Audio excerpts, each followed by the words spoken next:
Hello students. इस video में हम क्लास 9th की टेक्स्ट बुक बी हाइव का चैप्टर 2 रीड करेंगे और इसका जो टाइटल है द साउंड ऑफ म्यूजिक और इसके राइटर हैं डेबोरा काउली। तो आइए स्टार्ट करते हैं। Part first, Evelyn Glennie listens to sound without hearing it. यानी एवलिन गैलिनी इसके अंदर एक कैरेक्टर है और उसी के ऊपर ये स्टोरी है। लिसन्स वो सुनती है, टू साउंड आवाज़ को, विदाउट हियरिंग इट इसे बिना सुने। देखिए आप लोगों को इसका टाइटल थोड़ा जो हेडलाइन है थोड़ी अजीब लग रही होगी कि बिना सुने किसी चीज़ को, किसी साउंड को हम कैसे सुन सकते हैं, बट इसमें ऐसा ही है। आप भी आगे चलकर इसे पढ़ेंगे और समझेंगे। बिफोर यू रीड, आगे बढ़ने से पहले, God may have taken her hearing but he has given her back something extra ordinary. यानी यहाँ पे राइटर क्या कहते हैं, गॉड में हैव टेकन हर हियरिंग, यानी भगवान ने उसकी जो हियरिंग थी, सुनने की जो शक्ति थी, वो उससे ले ली थी, लेकिन उसने उसे वापस कुछ एक्स्ट्रा ऑर्डिनरी, कुछ असाधारण चीज़ भी दी थी। What we hear she feels far more deeply than any of us. What we hear कहते हैं जो कुछ हम सुनते हैं, सी फील्स वह महसूस करती है उससे भी ज़्यादा गहराई से, जिसमें से जिसको हम में से कोई कर सकता है, उससे ज़्यादा गहराई से उसे वो फील करती है। That is why she expresses music so beautifully. यानी इसीलिए वह एक्सप्रेस करती है म्यूजिक को इतनी शानदार तरीके से। Read the following account of a person who fought against a physical disability and made her life a success story. Read this following account of person कहते हैं नीचे जो दी हुई है ये किसी पर्सन की यानी अकाउंट के बारे में पढ़िए। हु फोट जिसने लड़ाई लड़ी, अगेंस्ट ए फिजिकल डिसेबिलिटी जिसके खिलाफ फिजिकल चैलेंज थी वो, और कहता है उस डिसेबिलिटी के प्रति यानी अगेंस्ट उसने वो लड़ाई लड़ी, and made her life a success story, और अपने जीवन को उसने एक सक्सेस स्टोरी बनाई।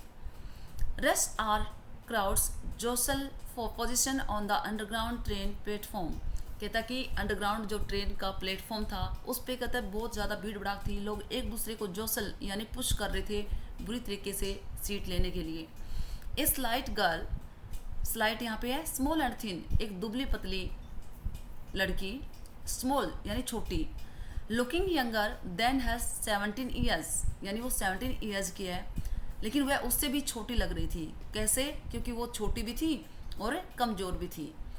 थिन यानी पतली। Was nervous yet excited as she felt the vibrations of approaching train। She nervous यानी वो थोड़ी नर्वस तो थी, फिर भी एक्साइटेड थी, उत्तेजित थी जब उसने महसूस किया वाइब्रेशन को, किसका?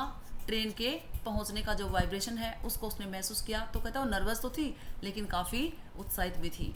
It was her first day at the prestigious Royal Academy of Music in London and daunting enough for any teenager fresh from a Scottish farm। It was her first day, यह उसका पहला दिन था। prestigious Royal Academy of Music in London, यानी London की एक बहुत ही यानी रॉयल एकेडमी थी म्यूजिक की, वहाँ पे इसका फर्स्ट डे था। और and daunting enough for any teenager fresh from एक स्कॉटिश फार्म, लेकिन क्या कहती है ये डोंटिंग फ्राइटनिंग, ये थोड़ी काफ़ी डरी हुई थी। For any teenager fresh from Scottish farm, क्योंकि ये टीनेजर यानी छोटी भी थी और एक स्कॉटिश फार्म से थी, यानी स्कॉटिश की एक फार्म से ही थी ये, और वहाँ जो थी एक लंदन एक बिग सिटी है वहाँ पे ये गई थी, इस वजह से थोड़ी डरी हुई थी। But this aspiring musician faced a bigger challenge than most, she was profoundly deaf. But this aspiring musician, लेकिन aspiring musician a person who wants to be a musician, aspiring यानी एक व्यक्ति जो म्यूजिशियन बनना चाहता है, लेकिन यह कहता है कि म्यूजिक की जो म्यूजिशियन बनना चाहती थी, फेस्ट उसने फेस यानी सामना किया एक बहुत बड़े चैलेंज का। Then most she was profoundly deaf, यानी उसने बहुत बड़ी चैलेंज का सामना किया, लेकिन उससे बड़ा चैलेंज तो क्या था? उसका डेफ होना था, उसका बहरा होना था। यानी बचपन से ही मतलब डेफ नहीं थी, बचपन से डेफ नहीं थी, यानी टाइम के साथ साथ जैसे जैसे बढ़ती गई इसकी जो हियरिंग पावर है वो कम होती गई किसी प्रॉब्लम की वजह से। Evelyn Glennie loss of hearing had been gradual. कहते हैं एवलिन गैलिनी जो है उसकी वो बचपन से क्या डेफ नहीं थी। लॉस ऑफ हियरिंग यानी उसकी सुनने की जो पावर थी उसका धीरे धीरे लॉस हुआ। हैड बीन ग्रेजुअल यानी धीरे धीरे उसका लॉस हो रहा था, बल्कि वो पहले से ही डेफ नहीं थी। Her mother remembers noticing something was wrong when the 8-year-old Evelyn was waiting to play the piano. उसकी मदर कहते याद करती है जब उसने महसूस किया था, ऑब्जर्व किया था, नोटिसिंग ऑब्जर्व किया था कि कोई चीज़ है वो गलत हो रही थी जब वो 8 साल की थी। एवलिन वॉज वेटिंग और एवलिन है वो उस वक्त पियानो बजाने का वेट कर रही थी। उस वक्त उसने क्या किया, उसने देखा कि जो उसकी बेटी है शायद उसके साथ कुछ तो गलत हो रहा है।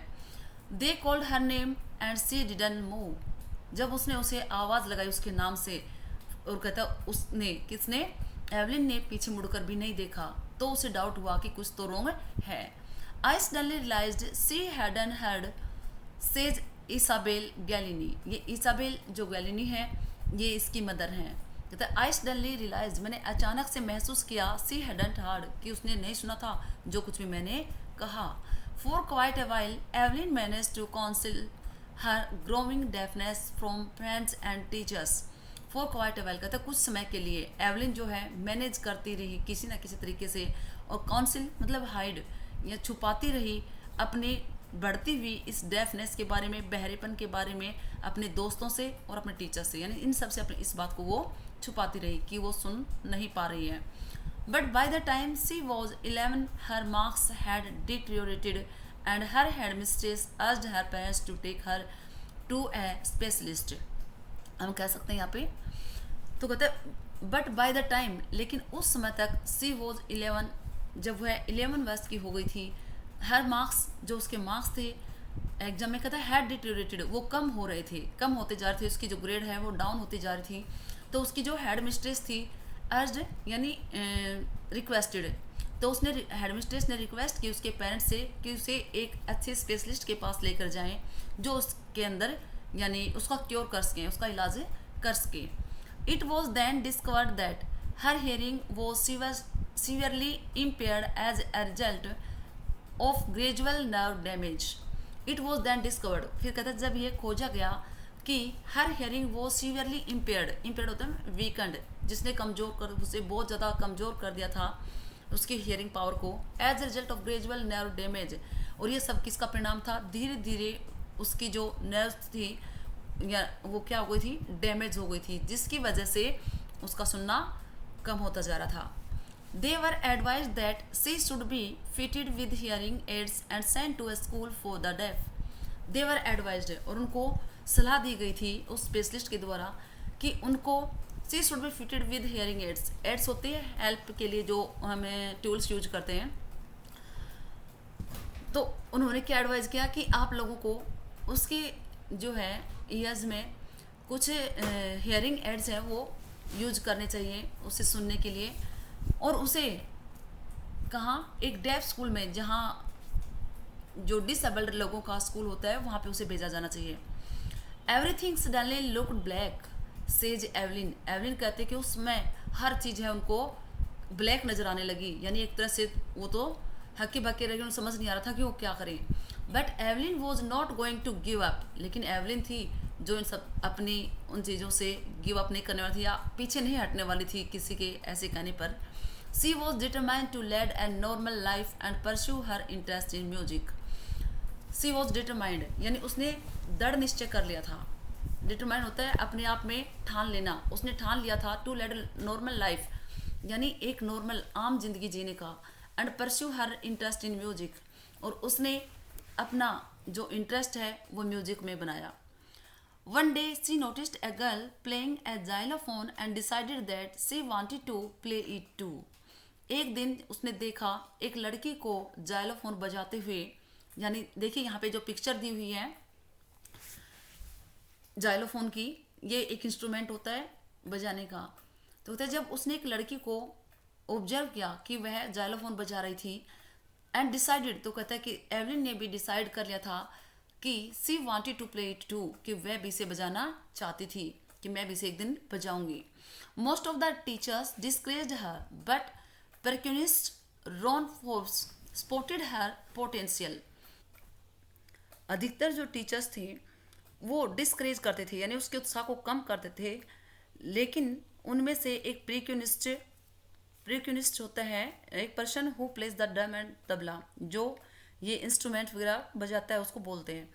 रॉन फोर्ब्स स्पॉटेड, तो रॉन फोर्ब्स है, उसने पहचान ली उसकी पोटेंशियल को, उसकी क्वालिटी को, यानी सब जो टीचर्स थे वो उसको डिस्करेज करते थे, उसके उत्साह को कम करते थे, लेकिन उनमें से एक प्रिक्यूनिस्ट जो था रॉन फोर्ब्स, वो उसकी पोटेंशियल को उसने पहचान लिया था। He began to tuning to large drums to different notes, फिर उसने शुरू किया दो बड़े बड़े ड्रम्स को, यानी अलग अलग नोट्स पे बजाना। Don't listen through your years he would say, और फिर वह क्या कहता था एवलिन से कि इसे अपने कानों से मत सुनना।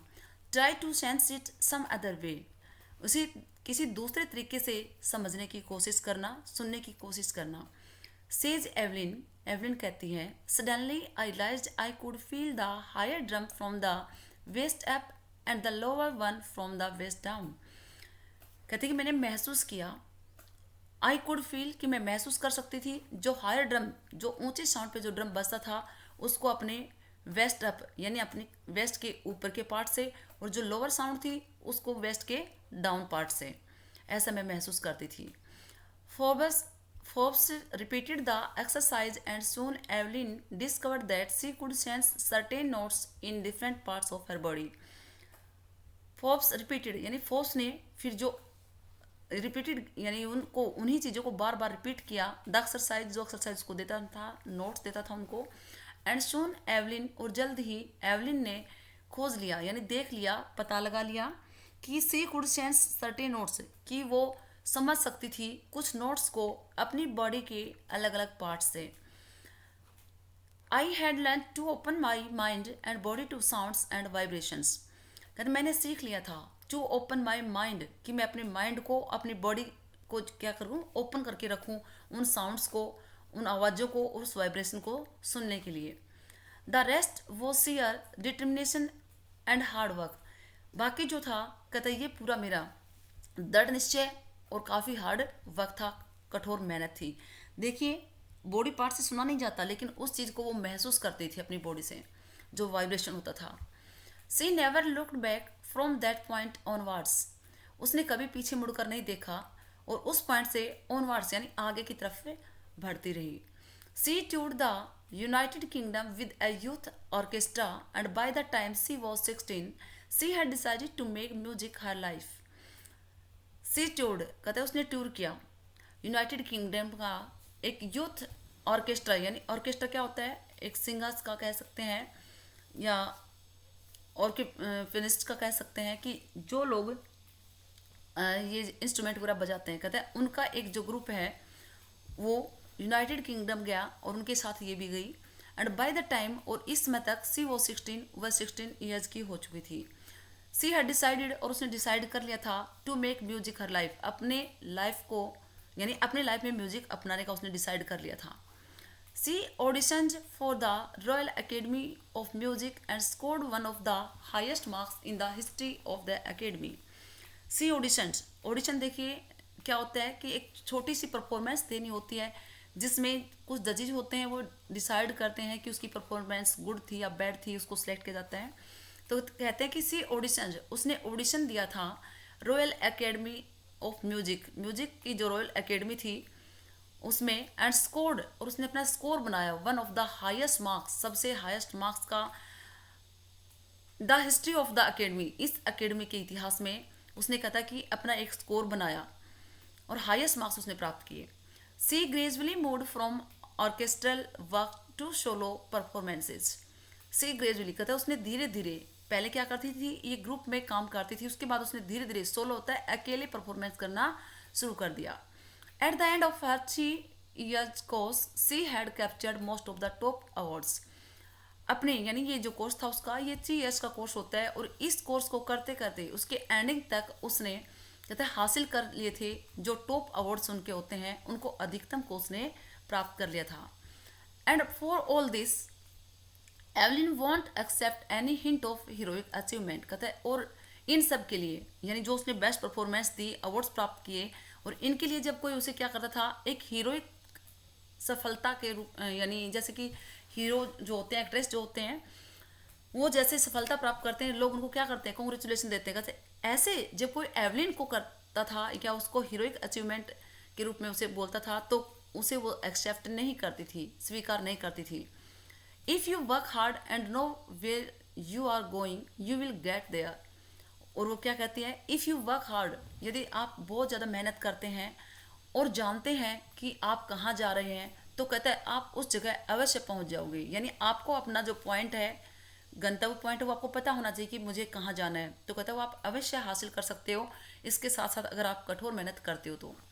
And she got right to the top, the world's most sought after multi percussionist with a mastery of some thousand instrument and hectic international schedule. And she got, Qatar उसने प्राप्त किया, right to the top, ठीक वो ऊपरी यानी सबसे ऊपर का शीर्ष जो जगह उसने प्राप्त की। the world's most shout, और कहता वर्ल्ड के जो अधिकतम साउट आफ्टर मल्टीपर्क्यूनिस्ट, जो मल्टी टैलेंटेड यानी जो बहुत सारे डम यानी इंस्ट्रूमेंट बजा सकते थे, कहता उनके साथ एक mastery with a mastery of some, यानी उसमें मास्टरी हासिल की, सम थाउजेंड इंस्ट्रूमेंट्स, यानी उसने एक दो नहीं बल्कि थाउजेंड इंस्ट्रूमेंट्स हैं उनको बजाने में। एंड हैक्टिक इंटरनेशनल शेड्यूल, और फिर उसका जो है ये बिजी अंतर्राष्ट्रीय शेड्यूल बन गया था, यानी एक जगह नहीं बल्कि पूरे वर्ल्ड के अंदर जो है वो ये इंस्ट्रूमेंट्स वो बजाने लगी थी। It is intriguing to watch Evelyn functions so effortlessly without hearing. It is intriguing, fascinating, कहते बहुत ही आकर्षक रहा है। एवलिन का फंक्शन जो है so effortlessly, यानी बिना ज़्यादा एफर्ट किए, यानी बहुत ही सॉफ्टली जब वो उनको बजाती थी, तो कहते उसको सुनना काफ़ी अट्रैक्टिव था। In our 2 hour discussion she never missed a word. अब यहाँ पे ऑथर क्या कहता है, इन आवर 2 hour डिस्कशन, हमारे 2 घंटे के डिस्कशन में उसने एक भी वर्ड है वो मिस नहीं किया। किसका, जो उसका डेमो का था। Man with bushy bed give me trouble, she laughed, उसने कहा कि जो दाढ़ी वाले लोग होते हैं ना, कहते वो मुझे थोड़ा कष्ट देते हैं, उनको समझने में मुझे प्रॉब्लम होती है, और वह ये कहकर हंसने लगी। It is not just watching the lips, it is the whole face, specially the eyes. क्या कहती है, ये केवल वो क्या कहती है कि जब दाढ़ी होती है ना, तो उसके जो लिप्स वगैरह के जो साउंड वगैरह थे उनको देखने में थोड़ी प्रॉब्लम होती थी। It's the whole face specially the eyes, कहता है उसको पूरे फेस को देखकर वो पता लगा लेती थी कि जो कौन सा वर्ड है, लिप साउंड से पता चल जाता था कि क्या बोल रहा है, तो उससे वो पता लगा लेती थी, और स्पेशली उसकी आंखों से। She speaks flawlessly with a Scottish lilt, देखिए लिट जो है ए वे ऑफ स्पीकिंग, यानी बोलने का एक स्टाइल, एक तरीका है। कहता है वह बोलती है फ्लॉलेसली, यानी बिना रुकावट के, स्कॉटिश में। My speech is clear because I could hear till I was 11, she says, वो कहती है कि जो मेरी स्पीच है वो इसलिए क्लियर है क्योंकि मैं सुन सकती थी जब तक मैं 11 वर्ष की थी, तब तक मैं सुन सकती थी, उसके बाद जो है उसकी हियरिंग प्रॉब्लम हुई। But that doesn't explain how she manage to learn French and master basic Japanese, लेकिन दैट डजंट एक्सप्लेन, लेकिन वह ये एक्सप्लेन नहीं करती है कि कैसे उसने मैनेज किया फ्रेंच और जो मास्टर बेसिक जैपनीज लैंग्वेज थी उनको सीखने में, ये उसने बिल्कुल भी नहीं एक्सप्लेन किया, बताया। एज फॉर म्यूजिक, कहते हैं म्यूजिक के लिए, सी एक्सप्लेन्स, वह एक्सप्लेन करती है, it pours in through every part of my body, क्या कहती है कि यह घुस जाता है मेरी बॉडी की हर एक पार्ट में जब वो उसे सुनती है। It tingles in the skin, my cheek bones and even in my hair, tingles मतलब कॉजेज ए स्लाइट प्रिकिंग और स्टिंगिंग सेंसेशन, जैसे कि स्टिंग होता है डंक मारे जैसा, चुभने जैसा, कहता है कि ऐसे उसको चुभता है ये उसकी स्किन में, उसकी चिक बोन्स यानी गालों में जो बोन्स होती है ना, हड्डियाँ, कहता है इनके अंदर चुभता है, और यहाँ तक कि मेरे बालों में भी चुभता है। When she plays the xylophone, she can sense the sound passing up the stick into her fingertips. जब वह बजाती है जाइलोफोन, तो वह सी कैन सेंस, तो वो समझ सकती है उस साउंड को, पासिंग अप द स्टिक, यानी स्टिक से अपनी फिंगर की टिप्स पे ऐसे मतलब टच करके,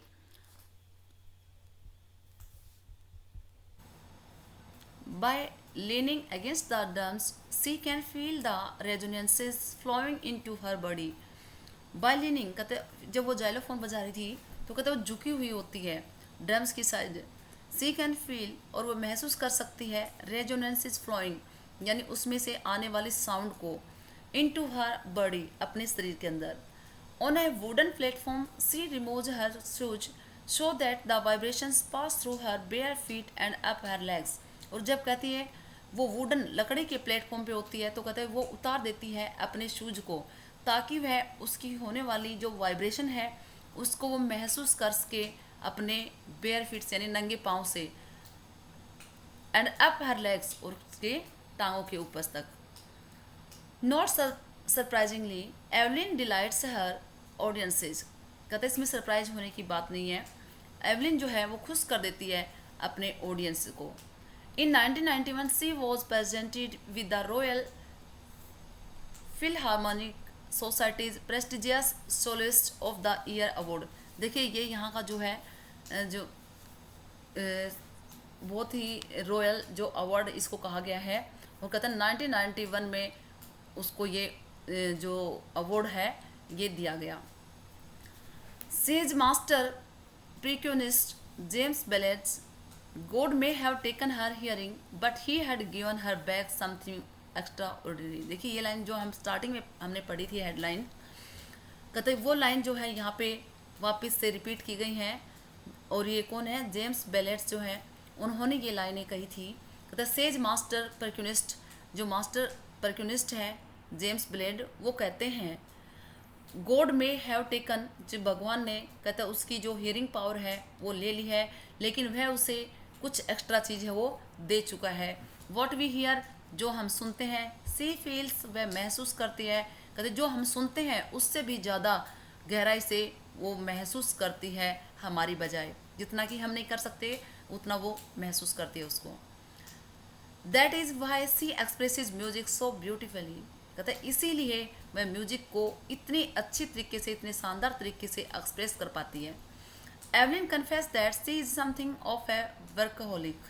एवलिन जो है वर्कहोलिक होता है a person who finds it difficult to stop working. एक आदमी जो हर वक्त काम में लगा रहता है कहता है उसका यानी काम से हट जाना या काम छोड़ देना मुश्किल होता है. ऐसी थी एवलिन. तो कहते हैं एवलिन कन्फेसेस एवलिन जो है वो मानती है कन्फेस करती है कि she is something of a workaholic यानी वह वर्कहोलिक के जैसी है. वर्कहोलिक है जो कभी काम छोड़ती नहीं है उसके लिए काम छोड़ना मुश्किल होता है. I have just got to work often harder than classical musicians. कहते हैं मुझे काम जो है वो करना पड़ता है ज़्यादा मुश्किल यानी मेरे लिए काम करना ज़्यादा मुश्किल है क्लासिकल म्यूजिशियंस की अपेक्षा. But the rewards are enormous. कहते हैं जितना काम मुश्किल है वो तो है लेकिन उस मुश्किल काम के लिए उसे जो अवार्ड है वो भी तो बड़े मिलते हैं यानी उसके जो रिवॉर्ड हैं वो भी तो बड़े हैं. Apart from the regular concerts Evelyn also gives free concerts in prisons and hospitals. क्या कहते हैं जो रेगुलर कंसर्ट्स जो वो करती रहती है कहते हैं उसके अलावा एवलिन जो है वो फ्री कंसर्ट देती है बिना किसी फी चार्ज के. कहते कंसर्ट देती है प्रिजन्स यानी जेल में और हॉस्पिटल वगैरह में भी.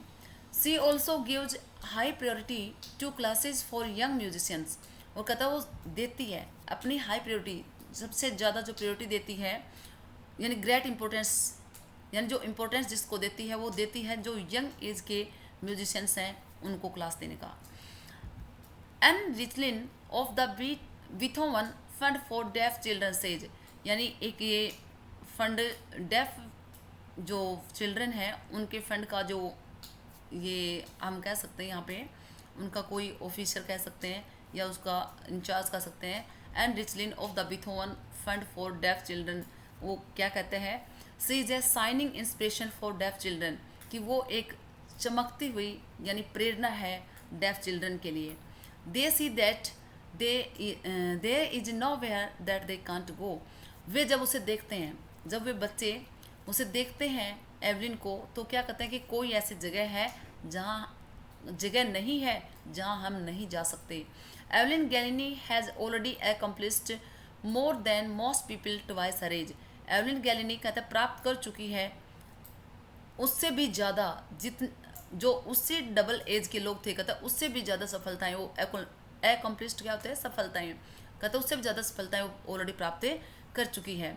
सी has brought percussions to the front of the orchestra and demonstrated that it can be very moving. She has brought कहते वो ला चुकी है percussions to the front of the orchestra, orchestra यानी जो पूरा ग्रुप है उसके सामने इंस्ट्रूमेंट्स को, एंड डेमोन्स्ट्रेटेड और उसका डेमो दे चुकी है, दे दिया है या दे चुकी है, that it can be very moving, कहते जो जा सकता है बहुत ही आगे बढ़ सकता है। She has given inspiration to those who are handicapped, people who look to her and say if she can do it I can, कहता है सी हैज़ गिवन इंस्पिरेशन, वह प्रेरणा दे चुकी है उन लोगों को जो हैंडीकैप्ड हैं, जैसे पैरालाइज होते हैं, डेफ, डेम, इन सब को। People who look to her and say, जो लोग उसको देखते हैं वो कहते हैं, if she can do it, यदि वह ये सब कर सकती है, आई कैन, तो मैं भी कर सकता हूँ। And not the list, she has given enormous pleasure to millions, कहते हैं नॉट द लिस्ट, थोड़ी सी नहीं बल्कि बहुत ज़्यादा खुशी है वो मिलियंस लोगों को वो दे चुकी है। यानी जो एवलिन है वो क्या थी, स्टार्टिंग से तो वो डेफ नहीं थी, बट धीरे धीरे उसकी हेयरिंग पावर है वो लॉस हो जाती है, और बाद में वो जो म्यूजिक को अपने लाइफ जो बनाना चाहती है उसे अपने लाइफ में एक्सेप्ट करती है, और चैलेंज जो है बहुत बड़ा था उसके लिए ये, लेकिन उसमें भी वो सफलता प्राप्त करती है। सफलता प्राप्त नहीं करती बल्कि वो पूरे वर्ल्ड के अंदर क्या करती है, यानी छा जाती है, शाइन बन जाती है, चमकने लगती है। और वहाँ पे क्या होता है कि जो हैंडीकैप जो बच्चे होते हैं वो भी बहुत ज़्यादा इंस्पिरेशन जो है उससे प्राप्त करते हैं। और इसी चैप्टर के अंदर हमने यही देखा, और आई थिंक आप सबको भी इसमें बहुत ज़्यादा मोटिवेशन मिला होगा। यदि एक पैरालाइज्ड पर्सन है वो ये सब कर सकता है तो हम